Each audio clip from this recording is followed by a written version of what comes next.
Nós estamos estudando, irmãos, sobre cosmovisão, sobre uma maneira de enxergar o mundo segundo as lentes da palavra de Deus, segundo a Sagrada Escritura. E nós estamos refletindo sobre esse tema já há alguns domingos, e hoje nós estaremos continuando a falar sobre a cosmovisão reformada. E na nossa última reflexão, nós tratamos um grave problema hoje, inclusive em meios cristãos, que é o problema do dualismo. O que é que o dualismo faz? Ele separa a vida entre sagrado e profano, entre aquilo que é espiritual e aquilo que não é espiritual. Qual a consequência disso? A consequência é que muitas pessoas, elas acham, elas têm a visão de que a vida cristã, o estudo é o outro, Raquel, é o 2, tem aí. Elas têm a visão, cosmovisão reformada. Elas têm a visão de que a vida com Deus somente diz respeito à parte litúrgica. E a parte litúrgica, cultica, comunitária, ela faz parte da vida com Deus, ela é imprescindível, mas a vida com Deus vai além disso. Então a gente trabalhou, irmãos, muita coisa sobre dualismo no nosso primeiro estudo. Hoje a gente não vai repetir isso, mas a gente tratou sobre esse problema do dualismo, em que a vivência humana é dividida em duas categorias distintas e estanques: o sagrado, que é o religioso, o espiritual, e o profano, que é o secular, o natural e o mundano, certo? O problema na cosmovisão dualista é que o reino de Deus, ele não abrange a totalidade da existência, mas ele diz respeito apenas a uma parcela da vida. E a gente esteve trabalhando essa cosmovisão dualista, que ela faz o seguinte: ela apresenta orientações sobre aspectos da vida humana, aspectos que são denominados religiosos, e as questões que não são necessariamente religiosas, ela deixa para os outros explicarem. Qual a visão bíblica sobre trabalho? Qual a visão bíblica sobre arte? Qual a visão bíblica sobre educação? Qual a visão bíblica sobre ciência, etc. Então, qual é o nosso desafio, irmãos, com esses estudos? É não termos uma visão dualista, mas uma visão integrada da vida. Aqui a gente trabalhou o dualismo, que se manifestou muito com Agostinho, que dividia a vida entre vida contemplativa, que é reflexão, meditação e oração, e vida ativa. Depois nós vimos o dualismo em Tomás de Aquino, que dizia que a razão e o labor humanos são importantes em si mesmos, mas carecem de uma porção da graça divina para serem elevados ao nível de bondade superior. Então, Tomás de Aquino dizia que era a igreja e os sacramentos que conferiam a coisas um acréscimo sobrenatural a elas. Nós vimos um pouco sobre a Idade Média, tudo isso nós já estudamos, que dividia a vida entre coisas espirituais e coisas materiais, e cada área tinha o seu domínio. E o que aconteceu? Com o renascimento nas artes, com o humanismo na filosofia, com o descobrimento de novas terras e culturas e a revolução científica, o homem, ele se tornou alguém confiante em si mesmo. E qual foi o resultado disso? Que esse ambiente cultural, em que as pessoas separavam o espiritual daquilo que era chamado de secular, as áreas seculares ganharam espaço e importância na vida da sociedade, e simplesmente pessoas deixaram de recorrer à autoridade espiritual. Algo que acontece hoje. Pessoas que acham que vida com Deus é algo que diz respeito apenas à igreja. É algo que diz respeito apenas ao templo, apenas ao domingo, tá? E aí a gente citou o Schleiermacher, que Schleiermacher, ele dizia que as questões espirituais se fundavam em um sentimento religioso e não tinham relação com a racionalidade ou com a realidade concreta. Qual a consequência disso? A consequência disso é que houve uma divisão da vida. Presta atenção nisso. Oração, evangelismo, valores morais, adoração estão relacionados à igreja e à fé. São relevantes, segundo a perspectiva dualista, apenas para o indivíduo. E a carreira profissional, a educação, a política, a ecologia, o lazer, as artes, ficaram de fora. Ficaram de fora da visão de reino, porque eram consideradas áreas que não se relacionavam com a fé e, portanto, seculares. Então, isso trouxe um dano muito grande, irmãos. Essa divisão entre secular e profano, essa divisão entre espiritual e mundano. Então, qual é o nosso objetivo agora? É entendermos que nós precisamos integrar a nossa vida. Que você, um trabalhador, um estudante, um aposentado, a área que você desenvolve, você deve desenvolver para a glória de Deus. 1 Coríntios 10, 31, os irmãos se lembram desse texto? Quer comais, quer bebais, ou façais outra coisa qualquer, fazei tudo, ou façam tudo, para a glória de Deus. Então esse é o nosso desafio, é integrar a nossa vida em uma só, não em duas vidas, uma sagrada, uma profana, uma religiosa, uma secular. É uma só vida que nós devemos vivê-la integralmente para a glória de Deus. Está claro até aí, né, irmãos? Essa parte aqui a gente já tinha trabalhado, então eu corri. Vamos entrar no nosso assunto de hoje, tá? Sobre cosmovisão reformada.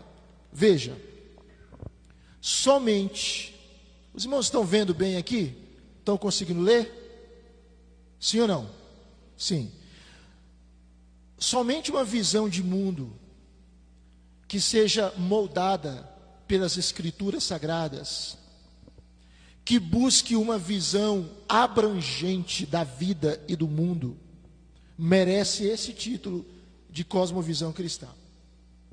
Nós somos reformados, nós temos uma herança reformada. E uma cosmovisão reformada, o que é que ela faz? Ela recorre às Sagradas Escrituras para aprender as verdades acerca das questões espirituais, das questões materiais. Mas o que distingue a cosmovisão reformada de outras cosmovisões? É que ela busca uma visão integral da realidade. A cosmovisão reformada, irmãos, ela rejeita a distinção entre dois domínios, o domínio sagrado e o domínio secular, que é uma característica do dualismo. A gente vai usar a Bíblia várias vezes na nossa conversa aqui.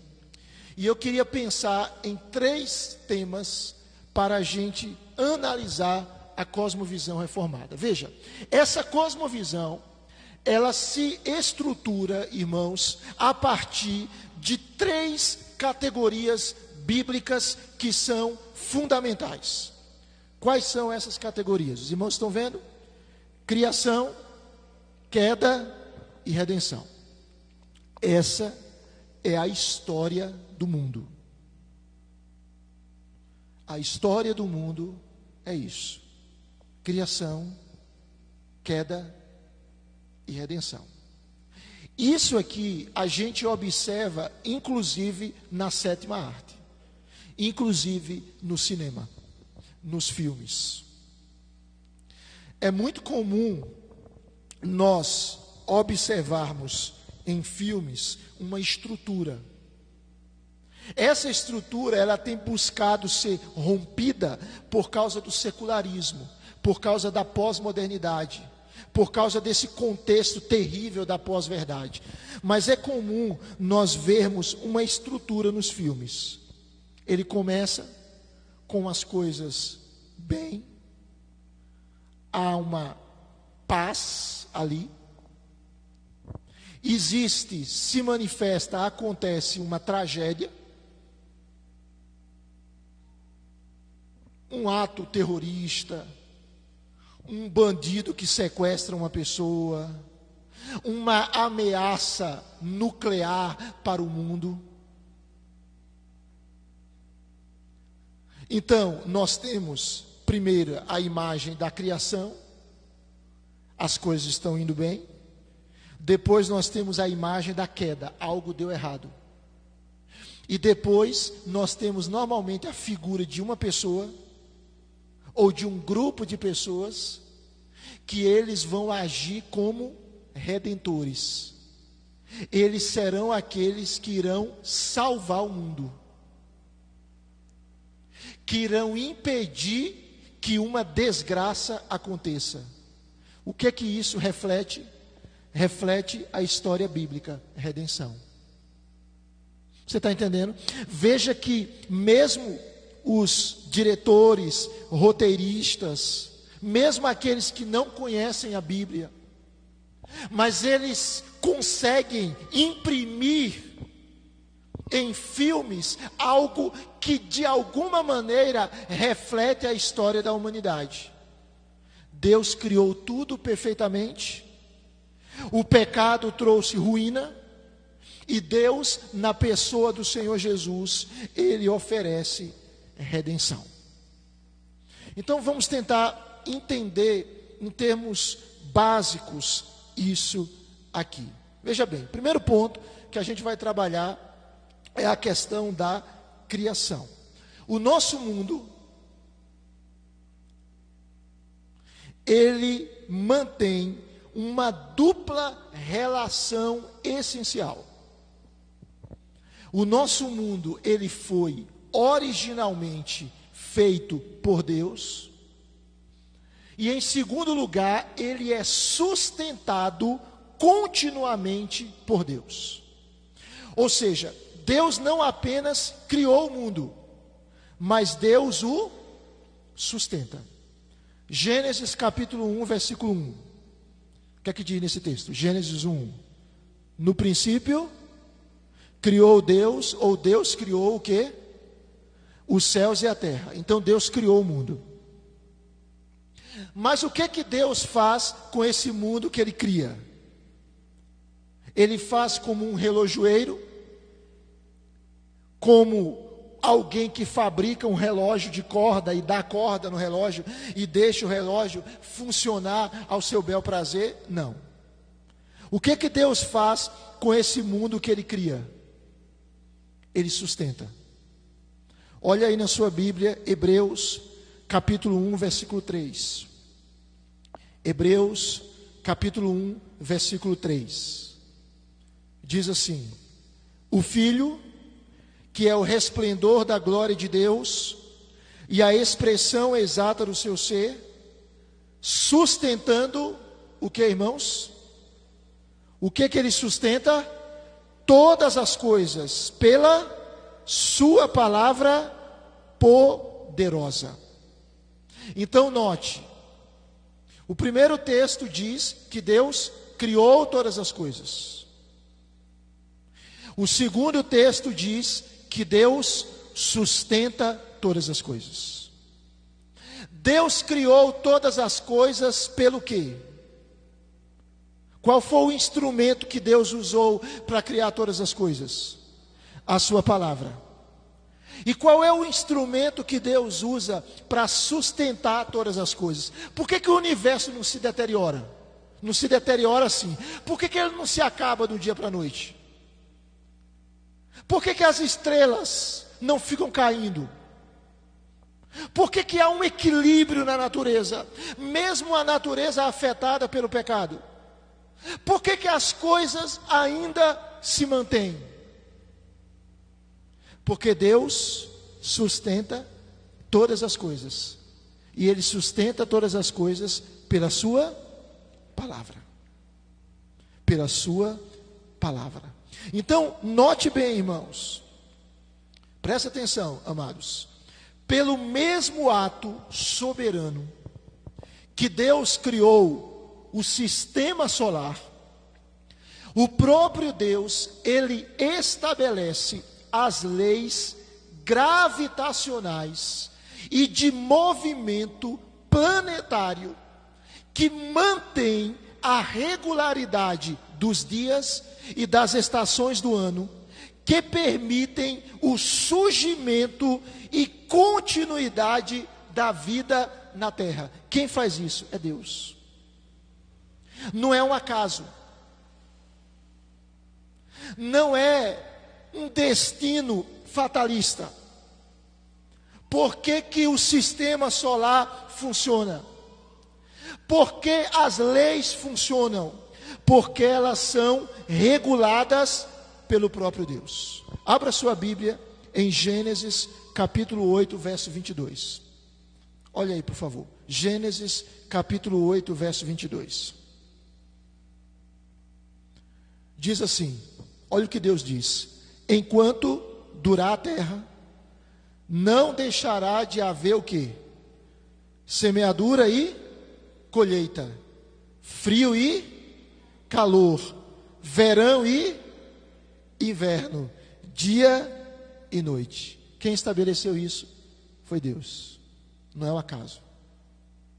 Aquilo que os cientistas chamam de leis naturais, por isso que eu coloquei aqui entre aspas, as leis naturais descobertas pela física, pela química, pela biologia, o que elas são? Elas são o ordenamento de Deus para a manutenção da sua criação. Então, na verdade, tudo aquilo que se denomina de lei natural é uma lei que foi estabelecida pelo próprio Deus. Eu já falei isso aqui, veja bem. O Salmo 19, ele fala sobre a revelação de Deus. Ele tem duas partes. Do versículo 1 ao versículo 6, ele fala sobre a revelação de Deus na natureza, na criação. Ele começa dizendo: os céus proclamam a glória de Deus e o firmamento anuncia as obras das suas mãos. Tá? Versículo 1. Do versículo 7 ao versículo 14 do Salmo 19, há a revelação de Deus através de quê? Os irmãos se lembram? Através da sua palavra. Através daquilo que nós chamamos de Sagrada Escritura, mais especificamente do versículo 7 até o versículo de número 10, 11. Então nós temos aqui no Salmo 19, duas expressões de revelação de Deus. Deus se revelando na criação e Deus se revelando na sua palavra. Irmãos, Deus mente? Não. Deus se engana? Me enganei. Deus diz uma coisa aqui e diz outra coisa contraditória ali. Deus faz isso? Faz ou não? Não. Muito bem. Essa palavra, quem é o autor dessa palavra? Deus. E quem criou o mundo? Deus. Deus iria dizer uma coisa no mundo e outra coisa na sua palavra? Não.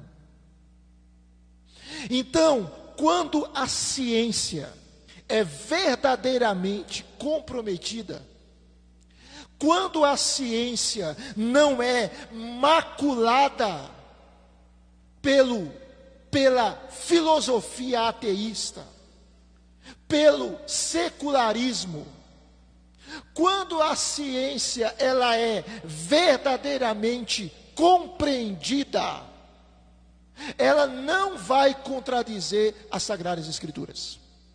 É interessante que a ciência moderna, ela foi criada por pessoas que acreditavam em Deus, como por exemplo Isaac Newton. Então, quando os cientistas descobrem algo genuíno, quem foi que revelou aquilo para eles? Foi Deus. Eles apenas descobriram algo que Deus já tinha colocado na natureza. Então, Deus se revela na natureza e Deus se revela na sua palavra. Até aí está claro, irmãos? Tranquilo, né? Então, as leis da física, da biologia, da química, na verdade, são ordenamento de Deus para a sua criação. Olhe, por favor, a continuidade da nossa reflexão. Veja, Deus, como Criador, Ele sustenta, irmãos, as leis que regulam a natureza. Desde o movimento da lua e do sol. Quem regula o movimento da lua e do sol é Deus. Olha o que a Bíblia diz no Salmo 104, versículo 19. Olha que coisa linda, irmãos. Que verdades maravilhosas. Salmo 104, versículo 19. Diz assim: fez a lua para marcar o tempo. O sol conhece a hora de se pôr. Fez a lua para marcar o tempo. E o sol, ele conhece a hora de se pôr. A gestação das espécies, irmãos. Quem é que sustenta? Quem é que promove? Quem é que faz a coisa acontecer? Deus. Jó, capítulo 39, versos 1 a 3. Você sabe o tempo em que as cabras monteses têm os filhos, ou cuidou das corças quando dão suas crias? É Deus falando. Pode contar os meses que cumprem, ou sabe o tempo do seu parto? Elas se encurvam para terem seus filhos, e lançam de si as suas dores. Quem governa isso? O tempo para a gestação das espécies? Deus. E o limite do mar na praia? Quem estabelece? É Deus. Jeremias capítulo 5, versículo 22. Jeremias capítulo 5, versículo 22. Olha o que o texto sagrado diz. Por que não me temem, diz o Senhor? Por que não tremem diante de mim?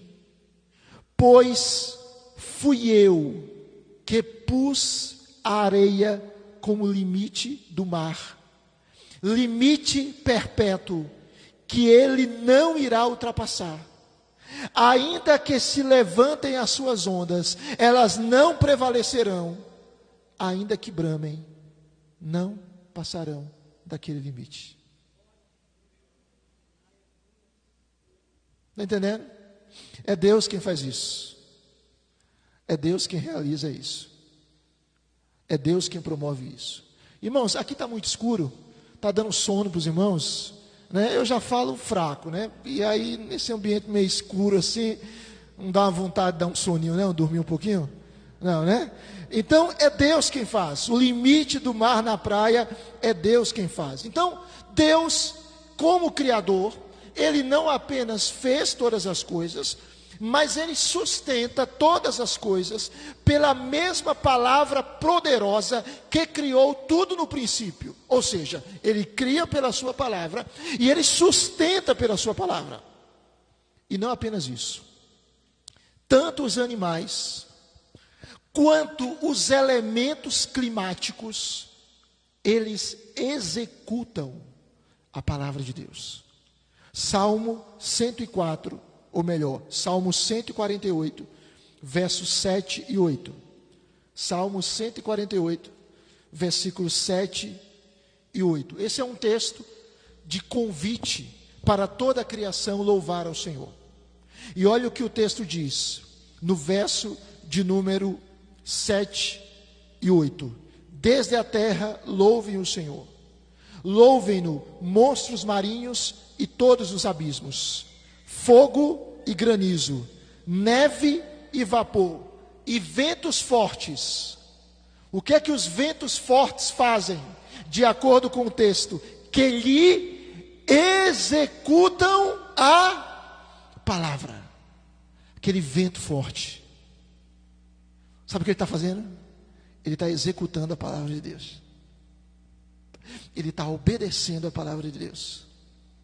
Sabe qual é a única criatura que se rebela contra o Criador? Somos nós. Somos nós. Porque toda a criação faz aquilo que Deus está mandando. Toda a criação. Alguma dúvida até aí? O relato da criação, ele também mostra, irmãos, que em 6 dias, Deus exerceu seu domínio soberano. E o que é que Deus fez? Deus transformou a terra, que era sem forma e vazia, em uma terra cheia de vida. E a partir disso, o que é que Deus fez? Presta atenção. Deus incumbiu o ser humano de exercer um domínio sobre a terra. O ser humano, ele foi colocado por Deus como um vice-gerente da criação. E o ser humano, ele deveria dar continuidade ao trabalho criador de Deus. E ele deveria desenvolver o potencial embutido na natureza. É interessante isso. Porque Deus podia fazer tudo só, não podia, irmãos? Ele precisava da gente? Não. Mas o que é que Deus faz? Deus diz para Adão, olha, dê nome aos animais. Nomeie os animais.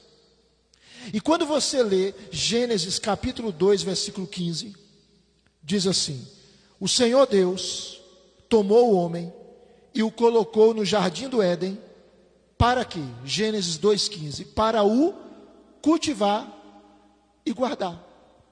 Deus disse, agora você vai cultivar. Você vai cuidar das plantas. Você vai cuidar da minha criação. Você vai fazer com que ela se desenvolva. Você vai fazer com que ela cresça. Veja, irmãos, que Deus dá ao homem a responsabilidade do desenvolvimento da criação. O homem é chamado para trabalhar, e isso foi antes ou depois da queda? Antes ou depois? Antes da queda. Antes da queda, Deus está dizendo: trabalhe. Trabalhe. É muito interessante, né, irmãos? Os filósofos, eles faziam uma diferenciação entre os trabalhos. Filósofos lá de trás, antes de Cristo, ou dentro daquele contexto de Platão, Aristóteles, Sócrates, era muito comum eles dizerem o seguinte, que o trabalho mais valioso era o trabalho mental, era a meditação, a reflexão, a contemplação. E que o trabalho manual era um trabalho inferior. Era essa a visão deles. Era um trabalho que não tinha a mesma importância do trabalho intelectual. É curioso que a Bíblia não diz isso. A Bíblia apresenta Deus logo no princípio de todas as coisas. E qual é a imagem que nós vemos? De Deus como um jardineiro. Um Deus que faz um jardim. Trabalho manual. Obviamente Deus criou todas as coisas pela sua palavra. Quando Deus se encarnou na pessoa de Jesus, Jesus não veio como um filósofo. Jesus, ele se encarna, e qual era a profissão dele? Qual era a profissão dele? Carpinteiro. Trabalho manual. Observe como a Bíblia, ela resgata o valor de todo trabalho. Todo trabalho é digno, desde que ele seja honesto. Todo trabalho. Seja ele mais simples, ou seja ele mais complexo. Então, Deus, ele dá ao homem a responsabilidade dele desenvolver a criação. A natureza, portanto, irmãos, ela serve de testemunho mudo, universal, da existência e da ordenação do Criador. E Deus implantou em nós a capacidade de intuição e conformação com sua ordenação. Como Deus colocou isso em nós, na nossa consciência? Veja bem, eu coloco aqui 2 textos. O primeiro texto, Romanos 1, 18 a 20. Esse texto nos mostra que Deus, ele se revela através da natureza. E o versículo 20 de Romanos 1 diz que os atributos invisíveis de Deus, assim o seu eterno poder, como a sua divindade, claramente se reconhecem por meio das coisas que foram criadas. Por isso, os seres humanos são indesculpáveis. Ou seja, Deus revela os seus atributos, a sua divindade, o seu poder por meio da criação. Mas Deus não apenas se revela por meio da criação. Ele se revela por meio da sua palavra. Mas Deus também se revela através da nossa consciência. Veja aí Romanos capítulo 2. Romanos 2, versos 14 e 15. Diz assim: quando, pois, os gentios que não têm a lei, ou seja, eles não conhecem a Bíblia, eles não têm interação com a palavra de Deus. O texto diz: fazem por natureza o que a lei ordena, eles se tornam lei para si mesmos, embora não tenham a lei. Então o indivíduo não conhece a Bíblia, ele nunca lê os 10 mandamentos, mas ele não rouba, ele não adultera, ele não faz uso do falso testemunho, ele não cobiça, ele honra o pai e a mãe. Como é que ele faz isso? Se ele não conhece a Bíblia, como é que ele consegue obedecer princípios da Bíblia se ele as desconhece? Se ele os desconhece? Se ele não teve contato com a Escritura? Aí Romanos 2,15 diz: estes mostram a obra da lei gravada no seu coração, o que é confirmado pela consciência deles e pelos seus pensamentos conflitantes, que às vezes os acusam e às vezes os defendem. O que é que Deus está dizendo no texto? Que ele se revela na consciência do indivíduo. Há uma voz dentro de nós dizendo: isso é certo, isso é errado, isso é certo, isso é errado. Há uma luz verde que diz: pode fazer. Há uma luz amarela que diz: pare e pense. Há uma luz vermelha que diz: é proibido. Quem colocou isso? Deus. E é por causa disso que a humanidade não se deteriora ainda mais. Está entendendo? É por causa disso que a humanidade ainda preserva um pouco de moralidade.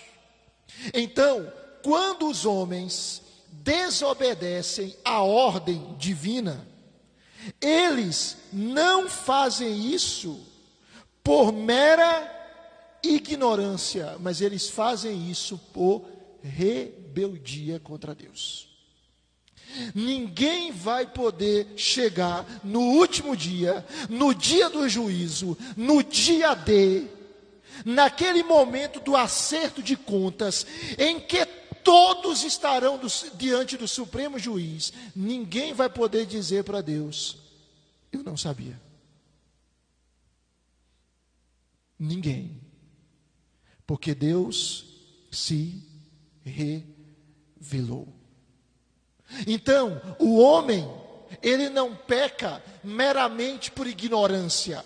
O homem peca por rebeldia. E aí a gente entra nos próximos 10 minutos no segundo aspecto, que é a queda. Alguém tem alguma dúvida sobre isso? Oi, Alberes. Tá. Certo? Não. Pergunta de Alberes é: Deus se revela ao homem através da sua consciência, mas sem o conhecimento de Cristo, esse homem pode ser salvo? Não pode ser salvo. O único meio do homem ser salvo é através de Cristo. Agora note, a revelação natural de Deus não pode salvar o homem, mas o deixa indesculpável. Romanos capítulo 1, versículo de número 20, diz: por isso os seres humanos são indesculpáveis, porque Deus se revelou a eles, mas ao invés deles adorarem a Deus, eles adoraram a criatura. Ao invés deles adorarem o Criador Supremo, eles adoraram a criação. Tá? Então, a consciência, ela é útil. A norma, é como se a norma da lei de Deus estivesse gravada no nosso coração. Mas o indivíduo só pode ser salvo por meio de Cristo. Eu costumo dizer algo simples, muito elementar. Se houvesse outro meio de salvação, além de Cristo, por que Jesus veio para morrer? Se o homem pudesse ser salvo de outra forma. O fato de Jesus vir e morrer é uma prova cabal de que não havia outro meio de Deus redimir o homem. Hebreus capítulo 9, versículo 22 diz: sem derramamento de sangue não há remissão. Então veja, o pecado, ele gera em nós, irmãos, uma dívida que a gente não pode pagar. E o que é que Cristo fez na cruz? Ele pagou a nossa dívida completamente. Respondi a pergunta, meu irmão? Tranquilo? Vamos lá, nesses minutos que nos restam, ver aqui um pouquinho da queda, tá? O que as Escrituras ensinam? Esse é o segundo ponto para a gente adquirir uma cosmovisão reformada, uma cosmovisão bíblica. As Escrituras ensinam que o pecado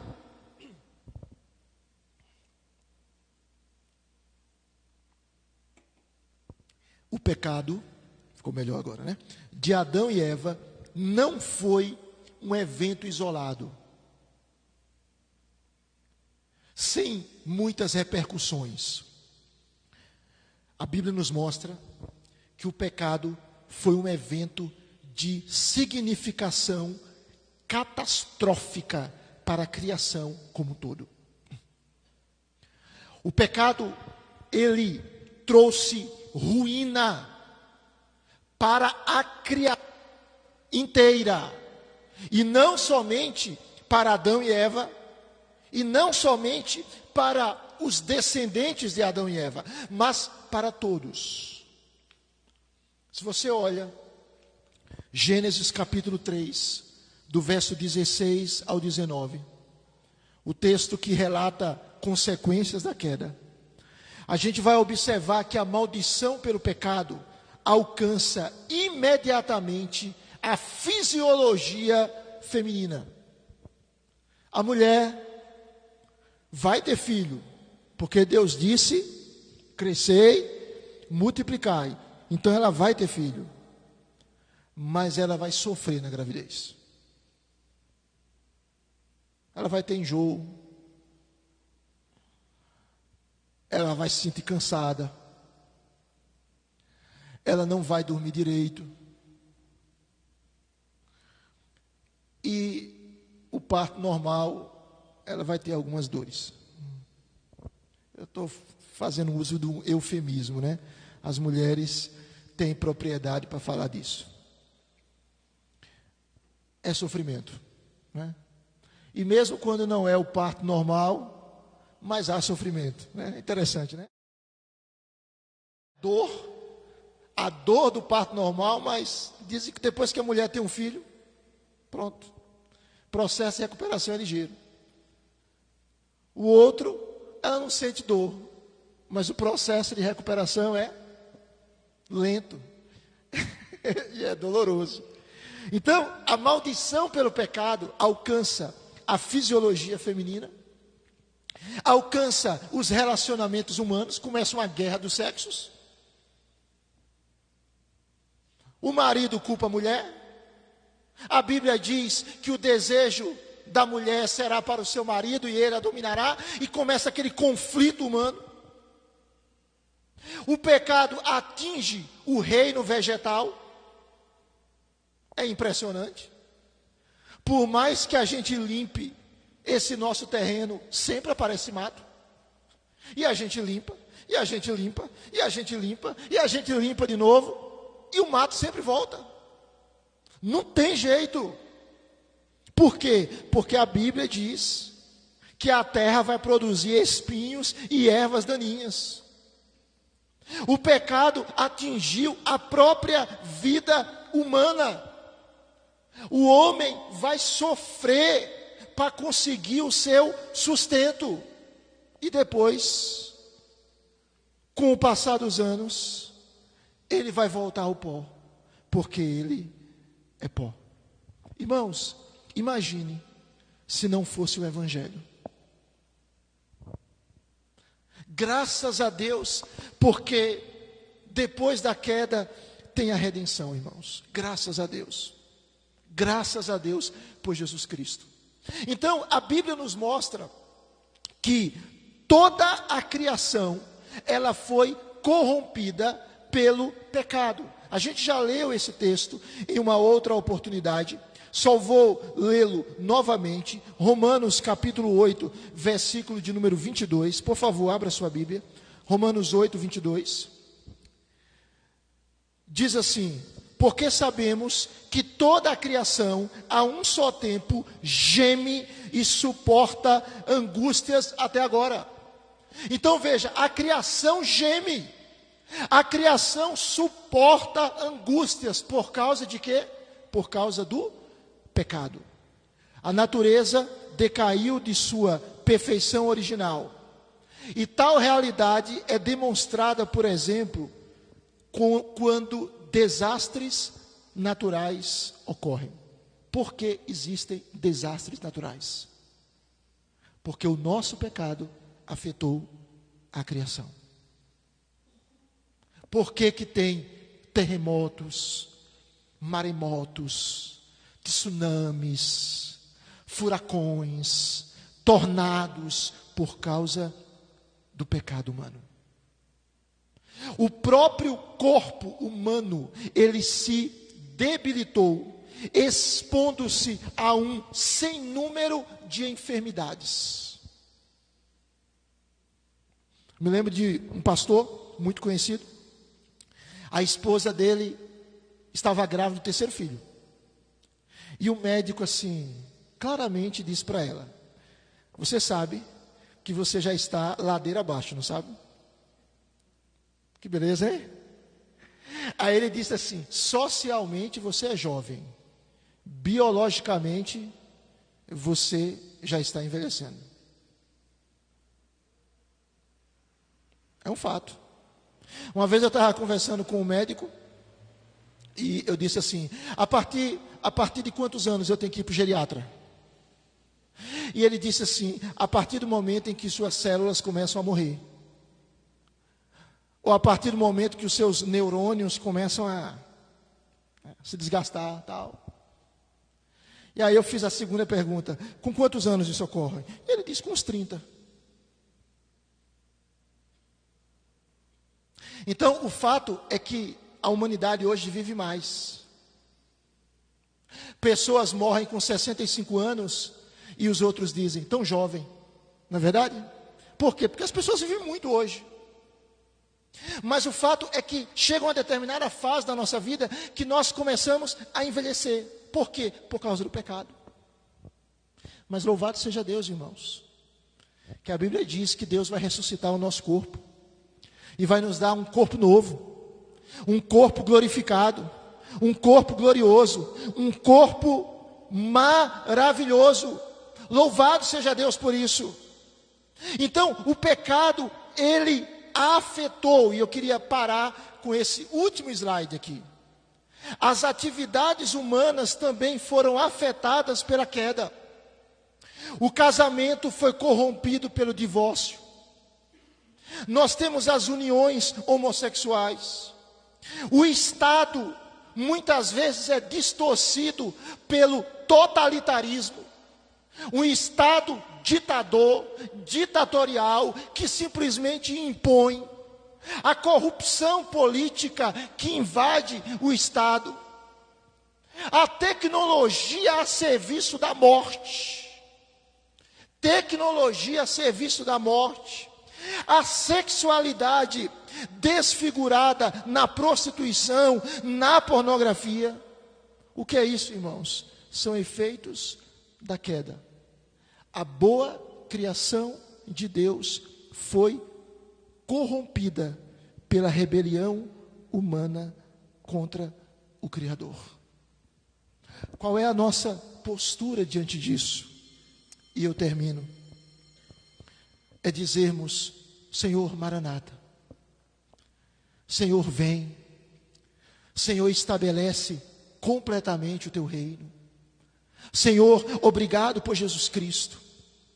E assim como a natureza geme, irmãos, nós devemos gemer, ansiando que o nosso corpo seja revestido de imortalidade.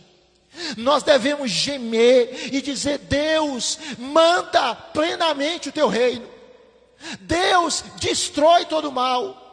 Deus, estabelece plenamente a tua vontade na terra, como ela é feita no céu. Jesus Cristo, volte e restaure todo esse universo, para que possamos nos alegrar eternamente contigo, no novo céu e na nova terra. Maranata, ora vem, Senhor Jesus. No próximo encontro, a gente continua a queda e trabalha a questão da redenção. Vamos ficar de pé e vamos orar?